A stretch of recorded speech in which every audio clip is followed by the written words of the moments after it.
What if I told you that for nearly a decade, 5 guys with matching outfits and perfect harmonies ruled the entire music industry? From sold-out arenas to screaming fans and chart-topping hits, 90s boy bands weren't just popular, they were unstoppable. But by the early 2000s, it all came crashing down. So what happened? This is the rise and fall of 90s boy bands. The formula started earlier with groups like New Kids on the Block, but the 90s took it global. In 1996, 5 young guys from Orlando changed everything: Backstreet Boys. With hits like Quit Playing Games and I Want It That Way, they dominated radio and MTV. Then came NSYNC, featuring a young Justin Timberlake.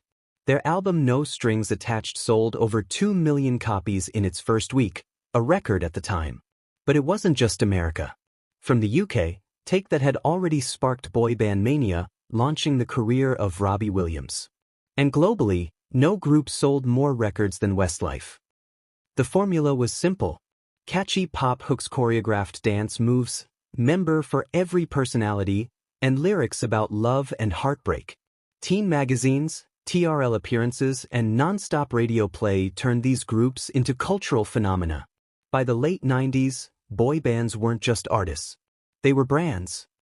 Between 1997 and 2000, boy bands dominated the Billboard charts. Concert tickets sold out in minutes. Fans camped overnight. Merchandise flooded stores. Groups like 98 Degrees and Boyz II Men added their own flavor to the scene, blending pop with R&B harmonies. At their peak, it seemed impossible for the movement to end. But behind the scenes, cracks were already forming. Many groups were locked into restrictive contracts. Creative control was limited, and audiences were starting to change. By the early 2000s, music was shifting. Hip-hop was rising. Pop princesses like Britney Spears and Christina Aguilera were dominating charts. Rock bands were making a comeback. And fans who grew up with boy bands were growing up too. Some groups broke up due to internal tension. Others tried to mature their sound, with mixed results. By 2002, many of the biggest names had either disbanded or gone on hiatus. The era that once defined pop culture faded almost overnight. But here's the twist.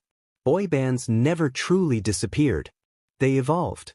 Groups like One Direction in the 2010s proved the formula still worked, just for a new generation. And today, 90s nostalgia tours still sell out arenas.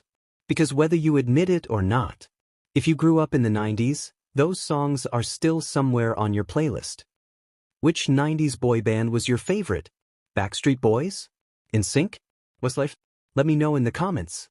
And remember, great music is forever.